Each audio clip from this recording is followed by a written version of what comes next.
Good morning, my dear students. In this video, I would like to discuss the second scene of the first act from Shakespeare's play Macbeth.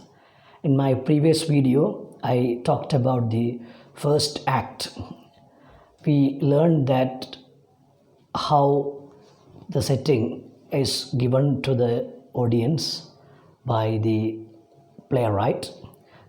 In the first scene, we find that the three witches appear on the stage and they say that they will meet Macbeth in a heath, in an open place. And there is also a point that they mention, that is, they talk about a battle that is going on. We learn that there is a battle going on between the Norwegians and the Scotland. And that is, it was the Norwegians were assisted by Thane of Cawdor, one of the rulers of Scotland. He is regarded as a traitor. Traitor means one who deceives one's own country.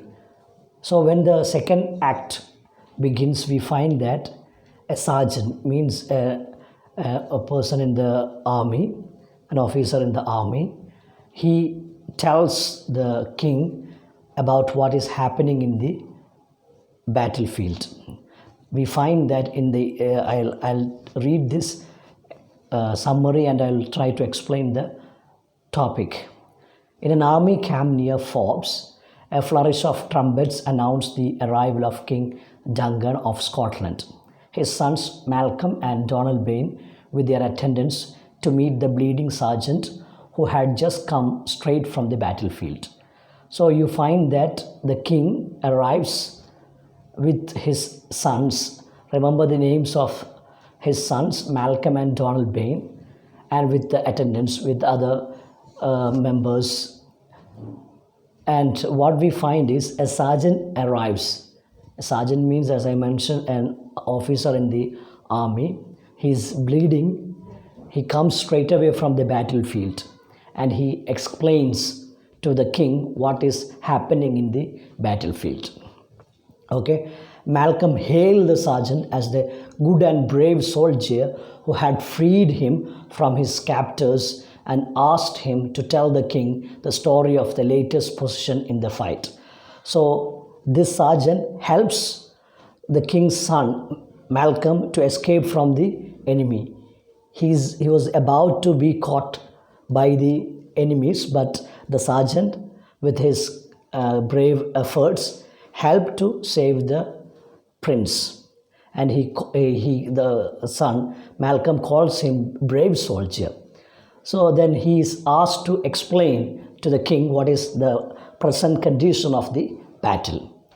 The sergeant's opening words were far from encouraging. The result of the fight was doubtful. The Scottish troops under Macbeth first clashed with MacDonald, who led an army manned by a powerful light-armed and heavy-armed infantry. They were locked together for hours, each trying to choke the other like two tired and expert swimmers, bent rather on destroying each other than aiming a victory. So the sergeant begins not with a positive note. He says that the Scottish troop under Macbeth was clashing with MacDonald, the enemy, and he had a powerful light-armed infantry, that is different types of forces that he manages to mobilize against the Scotland. And they were fighting for hours. Then they are described as swimmers who are tired swimmers. They are trying each other, but they are not aiming the victory. That means the battle is going on without any result. That's what happening in the beginning. And he continues with the narration.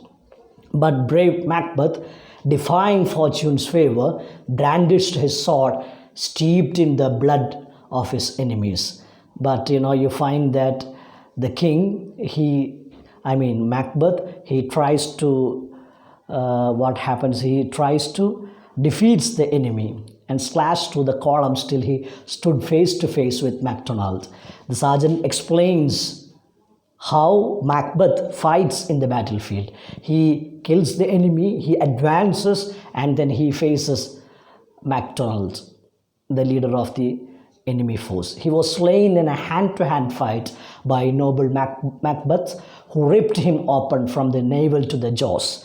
So what we find is that in the hand-to-hand fight, Macbeth kills MacDonald. He ripped him open from the navel to the jaws. That is it. And severed his head and fixed it on the battlement. That is the greatest bravery that we find. He kills the leader of the enemy. And this Irish army that helpless him turned and fled. So when any troop, any army, when the leader is killed, they will definitely flee from the battlefield. Similarly, the troop also leaves. King Duncan termed Macbeth his valiant cousin and a worthy gentleman. Hearing this report from the sergeant, King becomes extremely happy and calls Macbeth his valiant, brave cousin and a worthy gentleman. The sergeant continued after a pause, giving the king more distressful news, some sad news. Sergeant continued. In the beginning, he said they were continuing the battle, but later on, Macbeth, with his courage, he advances. He kills the enemies and he destroys that troop. He kills the leader, Macdonald. But again, something else also happened. What was that? The Norwegian king, Sweno, helped by the traitor, Thane of Cawdor, seeing an advantageous position, launched a fresh attack on Scotland. So in that meantime, another troop, the king Sweno, he was helped by the traitor, as I mentioned, Thane of Cawdor. He is the ruler of the king of, the ruler who comes under the king of Scotland. He becomes a traitor. Traitor means one who deceives one's own land. He helps King Swano, the Norwegian king, and he makes a fresh attack. The king Duncan's anxious query if Macbeth and Bango were distressed by the sudden and unexpected assault. No, then the king becomes a little bit anxious to know what exactly happened. What did it affect Macbeth and Bango? That's what he wanted to know. Then the sergeant replied that they were frightened as eagles by sparrows or lions by the hares. Just like sparrows, just like eagles frightened by sparrows. We know that a sparrow, a little bird, cannot frighten an eagle. Or a hare, a rabbit cannot frighten a lamb. Just like that, these troops mobilized by the Norwegian king with the help of the Thane of Cawdor frightened them nothing. They never frightened him. They fought with doubled and redoubled strength and courage. That's it. A brave soldier always looks to be extremely vigilant when he meets with, another troop.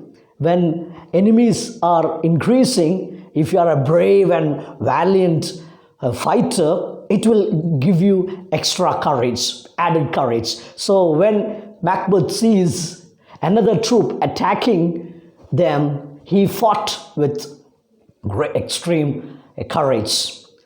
Look at this. They seem to be bent on strewing the battlefield with the blood of the wounded, or on converting it into another Golgotha, a place filled with human skulls.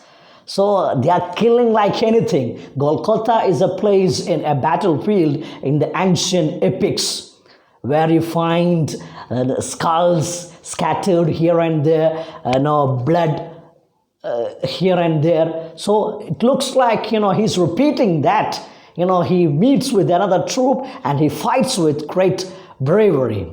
Look at this. The king complimented him as a brave son of the nation. For both the sergeant could not continue his narration, for he was fainting from the blood still flowing from his wounds.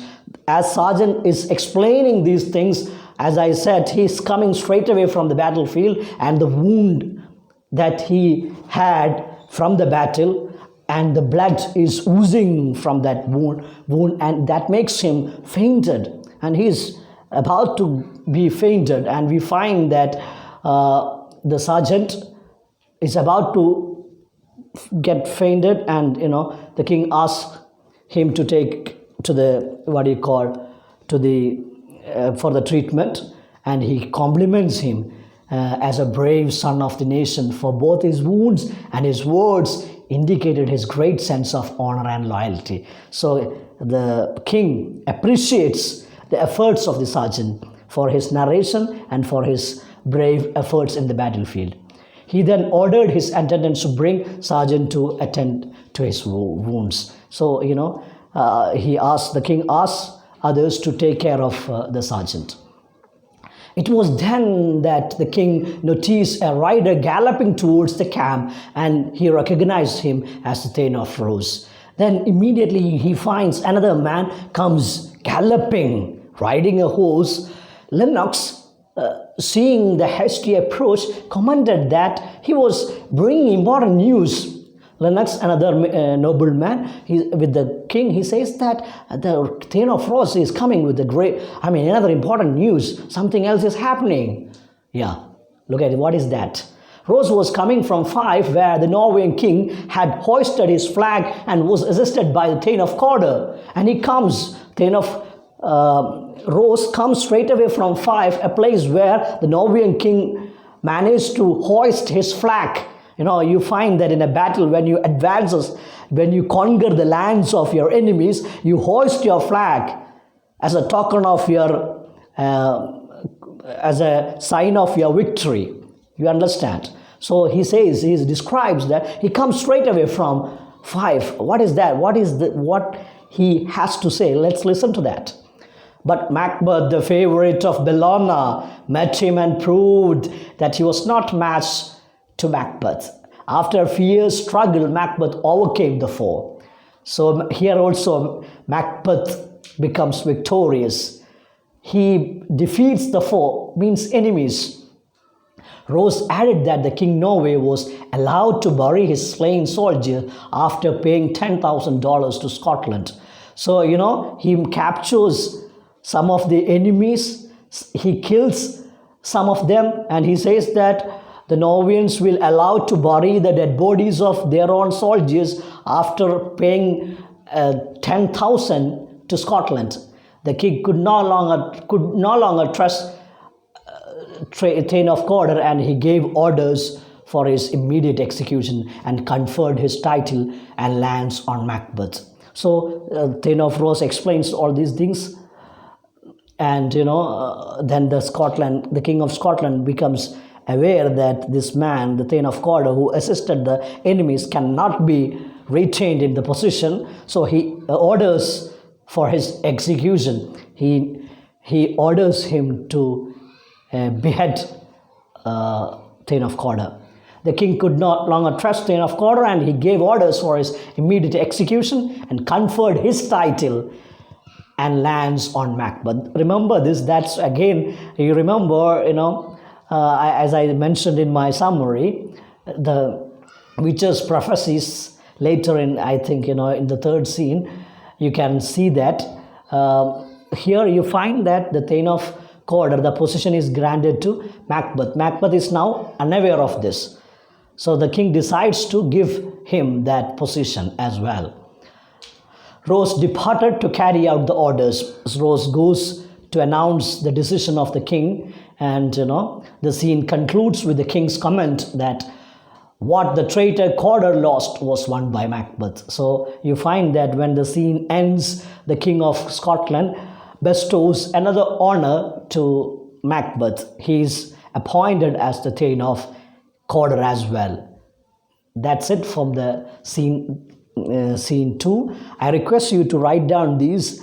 Though we may not be asked detailed questions from this, you can expect an essay question from any of the scenes. So I want all of you to write it down in your notebook and to have an understanding about these